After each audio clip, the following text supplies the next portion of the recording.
82,80,000గా ఉన్నాయి. ఏడాదికి 4.5 లక్షల ఇల్లు నిర్మించాలని ప్రభుత్వం భావిస్తోంది. 5 ఏళ్లలో 22.5 లక్షల ఇల్లు నిర్మించే అవకాశం కనిపిస్తోంది. అధికారులకు లబ్ధిదారుల ఎంపిక సవాల్గా మారింది. ఇతర రాష్ట్రాల్లో గృహ నిర్మాణ పథకాలపై అమలు చేస్తున్న తీరును అధ్యయనం చేయాలంటూ అధికారులకు ప్రభుత్వం ఆదేశాలు ఇచ్చింది. దరఖాస్తులతో పోలిస్తే మంజూరు చేసే ఇళ్ల సంఖ్య తక్కువగా ఉండడంతో లాటరీ విధానంలో లబ్ధిదారులను ఎంపిక చేయాలని ప్రభుత్వానికి అధికారులు ప్రతిపాదనలు పంపారు. సాధ్యమైనంత త్వరగా లబ్ధిదారుల ఎంపిక పూర్తి చేస్తామంటూ అధికారులు చెప్తున్నారు. గతంలో ఉన్న డబుల్ బెడ్రూమ్ ఇళ్ల స్థానంలో కాంగ్రెస్ ఇందిరమ్మ ఇళ్ల పథకాన్ని ప్రవేశపెట్టింది. బడ్జెట్లో ఈ పథకానికి 7,740 కోట్లు కేటాయించింది ప్రభుత్వం. ఈ మేరకు మార్గదర్శకాలు కూడా జారీ అయ్యాయి. అయితే 4 దశల్లో ఇళ్ల నిర్మాణానికి నిధులు విడుదల చేస్తోంది ప్రభుత్వం. మార్చి 11న భద్రాచలంలో ఇందిరమ్మ ఇళ్ల పథకాన్ని సీఎం రేవంత్ ప్రారంభించారు. ఇళ్ల నమూనాలను ముఖ్యమంత్రి ఆవిష్కరించారు. 1,000 కోట్ల రుణం మంజూరు చేసింది హడ్కో. ఇక ఏడాదికి ప్రతి నియోజకవర్గానికి 3,500 ఇళ్ల చొప్పున మంజూరు చేయబోతున్నారు. ఆ టార్గెట్ పెట్టుకున్నారు. ఇక మిగిలిన 33,500 ఇళ్లను రిజర్వ్ కోటా కింద ఉంచాలని యోచిస్తున్నట్టుగా తెలుస్తుంది. మొత్తం మీద ఎన్నికల కోడ్ ముగియడంతో ఇందిరమ్మ ఇళ్ల పథకానికి సంబంధించి ప్రభుత్వం దృష్టి సారించింది. లబ్ధిదారుల ఎంపికకు సంబంధించి అధికారులకు ఆదేశాలు జారీ చేసినట్టుగా తెలుస్తోంది. అయితే ఇళ్ల కంటే లబ్ధిదారులు దరఖాస్తు చేసుకున్న వారు ఎక్కువగా ఉండడంతో లాటరీ పద్ధతిన తీయాలంటూ అధికారులు ప్రభుత్వానికి విజ్ఞప్తి చేసినట్టుగా తెలుస్తోంది. అయితే సాధ్యమైనంత త్వరగా లబ్ధిదారుల ఎంపిక పూర్తి చేస్తామంటూ అధికారులు అయితే చెప్తున్నారు. మధు జైన్ అవుతున్నారు. మధు, ఇందిరమ్మ ఇళ్ల పథకానికి సంబంధించి ప్రభుత్వం ఫోకస్ పెట్టినట్టుగా తెలుస్తోంది. ఓవరాల్గా లబ్ధిదారుల ఎంపిక ఏ రకంగా ఉండబోతుంది? అంటే దరఖాస్తులు చాలా ఎక్కువగా వచ్చాయి, కానీ ప్రభుత్వం ఇవ్వదలుచుకున్న ఇల్లు చాలా తక్కువగా ఉన్నాయి. సో ఏ రకంగా లబ్ధిదారుల ఎంపిక ఉండబోతుంది?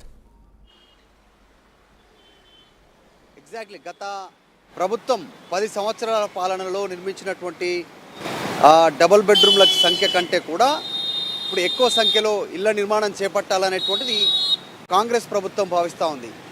అధికారం చేపట్టిన తర్వాతనే ఈ అంశానికి సంబంధించి ప్రత్యేకంగా భేటీ అయ్యారు అధికారులతో, కానీ ఉన్నతాధికారులతో. ఇదంతా కూడా డిపార్ట్మెంట్కి సంబంధించి నా మంత్రి పొంగులేటి శ్రీనివాస్ రెడ్డి ముఖ్యమంత్రి ఆదేశాలతో ఆయన భేటీ నిర్వహించారు. మొత్తం ఒక్కొక్క నియోజకవర్గానికి 3,500 చొప్పున ఈ ఇళ్ల నిర్మాణానికి సంబంధించినటువంటిది కేటాయించాలి. 119 నియోజకవర్గాలకు మిగతా 22,35,000 ఇళ్లను రిజర్వ్లో పెట్టాలి. వాటన్నిటిని లాటరీ పద్ధతిలో నిర్వహించాలి. అంటే ఒక్కొక్క నియోజకవర్గానికి సంవత్సరానికి 4,50,000 ఇళ్ల నిర్మాణం చేపట్టాలనేటువంటిది నిర్ణయం తీసుకున్నారు. 5 సంవత్సరాల్లో 22 లక్షల ఇళ్లను నిర్మించి ప్రజలకు, పేదలకు అందజేయాలి అనేటువంటిది నిర్ణయం తీసుకోవడం జరిగింది. కాకపోతే డబుల్ బెడ్రూమ్ పథకాన్ని పేరు మార్చారు. ఇందిరమ్మ ఇళ్ల పథకం కింద వీరు తెరపైకి తీసుకుంటున్నారు. ఈ పథకాన్ని అమలు చేయాలనేటువంటిది ప్రభుత్వం భావిస్తూ ఉంది. ఈ అంశంలో నియోజకవర్గాల వారీగా మళ్ళీ దరఖాస్తులు తీసుకున్నారు కాబట్టి వాటిని ఫిల్టరేషన్ చేసేటువంటి దిశగా ప్రభుత్వం దృష్టి పెడతా ఉంది.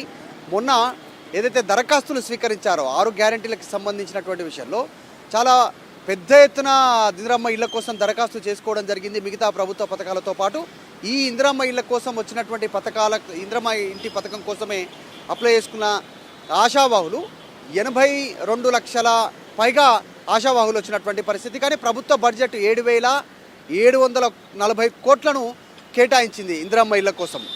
ఈ బడ్జెట్ అలొకేషన్లో కేవలం 22 లక్షలకు పైగా ఇళ్లను మాత్రమే నిర్మాణం చేయడానికి, అది కూడా సంవత్సరానికి 4,50,000 చొప్పున, మొత్తం 5 సంవత్సరాలకు 22 లక్షల చొప్పున ఇళ్లను నిర్మాణం చేపట్టాలనేటువంటిది. దరఖాస్తుదారుల సంఖ్య చూస్తేనేమో దానికి 4 ఇంతలు ఉంది. ప్రభుత్వం తీసుకున్నటువంటి బడ్జెట్ అలొకేషన్ ఇచ్చినటువంటి దాని మీద 4 ఇంతలు లబ్ధిదారులు, అంటే ఎవరైతే ఆశావాహులు ఉన్నారో, మేమందరం లబ్ధిదారులం అనుకుంటున్నారో వాళ్ళు అప్లై చేసుకున్నారు. దాన్ని ఫిల్టర్ చేయడమే ప్రభుత్వం ముందున్నటువంటి అతిపెద్ద సమస్య.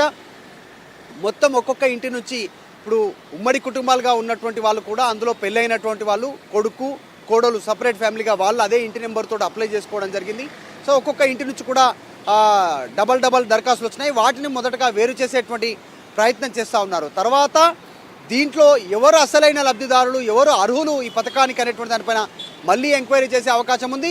ఈ డబుల్ బెడ్రూమ్ ఇళ్ళకి సంబంధించినటువంటి పథకాన్ని ఇందిరమ్మ పథకం కింద అమలు చేస్తూ ఉన్నారు కాబట్టి, ఇందిరమ్మ ఇల్లు కింద ఇతర రాష్ట్రాల్లో అమలవుతున్నటువంటి ఇంటి నిర్మాణాలు ఎలా ఉన్నాయనేటువంటి దాన్ని కూడా ఒక బృందం ప్రత్యేకంగా వెళ్ళి పరిశీలించేటువంటి అవకాశం ఉంది. సో మొత్తానికి మళ్ళీ అతి త్వరలోనే దీనిపైన రివ్యూ ఉండే అవకాశం ఉంది. పాత డబుల్ బెడ్రూమ్ ఏవైతే ఉన్నాయో వాటిని కూడా రిపేర్ చేసి అందుబాటులోకి తీసుకురావాలనేటువంటి దిశగా కూడా ఆలోచన చేస్తూ ఉన్నారు. అధికారులు ఇప్పటికే ప్రభుత్వ పెద్దలకు, మంత్రులకు, ముఖ్యమంత్రికి ఇచ్చినటువంటి సూచన ఏంటంటే, దాంట్లో ఉన్నటువంటి కీలక అధికారులు గత డబుల్ బెడ్రూమ్ ఏ రకంగా అయితే లాటరీ పద్ధతిలో అమలు చేశారో అదే విధంగా అమలు చేస్తే ఎలాంటి వివాదాలకు తావుండదు. లేదు అంటే మాత్రం తన అనునాయులకు, తనకు సంబంధించినటువంటి వ్యక్తులకు, రాజకీయ పార్టీ నాయకులు, అధికారులు కేటాయించుకున్నటువంటి అపవాదం వస్తుంది. అలా కాకుండా లాటరీ పద్ధతిలో ఉండాలి అనేటువంటిది మిగతా ఇళ్ళకు సంబంధించినటువంటి దాంట్లో నిర్ణయం తీసుకున్నారు. త్వరలోనే దీనిపైన నిర్ణయం తీసుకునేటువంటి అవకాశం ఉంది. 7,740 కోట్లకు పైగా నిధులు ఆల్రెడీ అలొకేషన్ చేసింది రాష్ట్ర ప్రభుత్వం. కాబట్టి దీనికి సంబంధించిన విషయంలో చాలా ప్రతిష్టాత్మకంగా తీసుకుంది. డబుల్ బెడ్రూమ్ ఇళ్ళ అంశం ఏదైతే ఉందో గత ప్రభుత్వం తీవ్రమైనటువంటి అపవాదులు ఎదుర్కొంది, తీవ్రమైనటువంటి విమర్శలు ఎదుర్కొంది. సో ఆ విమర్శలు రాకుండా ఇందిరమ్మ ఇళ్ళ పథకానికి సంబంధించిన దానిపైన దృష్టి పెట్టాలనేటువంటిది ప్రభుత్వం భావిస్తూ ఉంది. కాబట్టి దీనిపైన ప్రత్యేకంగా కార్యాచరణ రూపొందించుకున్న తర్వాత దరఖాస్తుల ఫిల్టర్ అయిన తర్వాత ఈ ఇంటి నిర్మాణం చేపట్టడానికి ప్రభుత్వం సిద్ధమవుతా ఉంది. రామ్, బట్ మధు, అంటే గతంలో నిర్మించిన ఇల్లు, గత ప్రభుత్వంలో నిర్మించిన ఇల్లు పూర్తిగా ఇప్పుడు అధ్వాన స్థితికి చేరుకున్నాయి. వాటిని పంచాలంటే రిపేర్ చేయాలి. కనీసం అవన్నీ కూడా కిటికీలు, ఊచలు అవన్నీ కూడా దొంగల పాలైన పరిస్థితి. ఆ రిపేర్లకే దాదాపు 1000 కోట్ల పైగా ఖర్చే అవకాశం ఉన్నట్టుగా అంచనాలు వేస్తున్నారు అధికారులు. సో ఇదంతా కూడా సాధ్యమయ్యే పనేనా? బడ్జెట్ పరంగా ఇబ్బందులు తలెత్తే అవకాశం ఉంది. అండ్ అలాగే దరఖాస్తులు కూడా ఇప్పుడు 82.5 లక్షల పైగా వచ్చాయి. లబ్ధిదారులకు సంబంధించి కూడా 5 ఏళ్లలో 22.5 లక్షలు మాత్రమే ఇచ్చే అవకాశం ఉంది. ఇదంతా కూడా అధికారులకు సవాల్గా మారే అవకాశం లేదా? ఖచ్చితంగా సవాల్గా మారేటువంటి అవకాశం ఉంది. ఎందుకంటే 4 ఇంతలు అప్లికేషన్స్ రావడము, 4 ఇంతలు వాళ్ళంతా కూడా డబుల్ బెడ్రూమ్స్ సంబంధించిన స్కీమ్ కోసం అప్లై చేసుకోవడము, వీళ్ళంతా కూడా దాన్ని ఫిల్టర్ చేయడం పైనే అధికారులు ప్రత్యేకంగా ఒక డ్రైవ్ నిర్వహించేటువంటి అవకాశం ఉంది. మరొకటి, గత ప్రభుత్వం ఆల్రెడీ నిర్మాణం చేపట్టి ప్రజలకు ఇంకా డిస్ట్రిబ్యూషన్ చేయనటువంటి, లబ్ధిదారులకు డిస్ట్రిబ్యూషన్ చేయనటువంటి డబుల్ బెడ్రూమ్స్ ఉన్నాయి. ఆల్రెడీ లబ్ధిదారులు సెలెక్ట్ కూడా అయ్యారు. లాటరీ పద్ధతిలో ఎవరెవరికి ఏ రూము, ఏ ఫ్లోర్లో కేటాయించాలో వారికి అలొకేషన్ కూడా అంటే ఆన్లైన్ లాటరీ పద్ధతి ద్వారా వారు సెలెక్ట్ అయ్యారు. కానీ అలొకేషన్ జరగలేదు, వారికి హ్యాండ్ ఓవర్ చేయలేదు. ఆ ఇళ్ల నిర్మాణానికి సంబంధించినటువంటి విషయంలో శిథిలావస్థలకు చేరుకుంటున్నాయి. వాటిని నీరు నిల్వ ఉండడం కావచ్చు, చుట్టుపక్కల పరిస్థితులు కరెక్ట్గా లేకపోవడం కావచ్చు, వీటన్నీ కాస్త ఇబ్బందికరంగా ఉన్నాయి. తర్వాత గోడలు, తర్వాత డోర్లు, కిటికీలు వీటన్నిటిని రిపేర్ చేసి మళ్ళీ ఇవ్వాలి అనేటువంటిది అధికారులు ఆందోళన చేస్తూ ఉన్నారు. పలు జిల్లాల్లో కూడా మనం చూసాం. రీసెంట్గా ఈ ప్రభుత్వం ఏర్పడిన తర్వాత కూడా ఆల్రెడీ కంప్లీట్ అయ్యి లాటరీ పద్ధతిలో కేటాయించినటువంటి మా ఇల్లు ఉండడానికి అనుకూలంగా లేవు, ప్రభుత్వమే రిపేర్ చేసి అంతా సరిచేసి ఇవ్వాలనేటువంటి ఆందోళనలు పలు ఏరియాలో చేస్తూ ఉన్నారు. కాబట్టి దీనిపైన కూడా ప్రభుత్వం అధికారులను ఆదేశించేటువంటి అవకాశం ఉంది. రిపేర్ చేసిన తర్వాత లబ్ధిదారులకు ఇవ్వాలనేటువంటిది. దాని తర్వాతనే ఈ ఫిల్టర్ చేయడమే ప్రభుత్వం ముందున్నటువంటి అతిపెద్ద సమస్య. 82 లక్షలకు పైగా వచ్చినటువంటి అప్లికేషన్లలో అసలైన లబ్ధిదారులు ఎవరు అర్హులు అందుదానికి అనేటువంటిది దానిపైన దృష్టి పెట్టి దాన్ని ఫిల్టర్ చేసిన తర్వాత ఎలా నిర్మాణ ప్రక్రియ ప్రారంభమయ్యే అవకాశం ఉంది. Right, yes, thanks for the update Madhu. ఇది మొత్తం మీద ప్రభుత్వం అయితే ఇందిరమ్మ ఇళ్ల నిర్మాణానికి సంబంధించి ఫోకస్ పెట్టింది. లబ్ధిదారుల ఎంపిక 3 నెలల్లో పూర్తి చేయాలంటూ దరఖాస్తులను పూర్తి స్థాయిలో పరిశీలించాలంటూ టార్గెట్ పెట్టింది. ఏడాదికి 4.5 లక్షల ఇల్లు నిర్మించాలంటూ ప్రభుత్వం నిర్ణయించుకుంది. అయితే ప్రస్తుతానికి లబ్ధిదారుల ఎంపిక అధికారులకు సవాల్గా మారిందని చెప్పొచ్చు. ఇతర రాష్ట్రాల్లో అమలు చేస్తున్న గృహ నిర్మాణ పథకాలపై అధ్యయనం చేయాలంటూ అధికారులకు ప్రభుత్వం అయితే ఆదేశాలు ఇచ్చింది.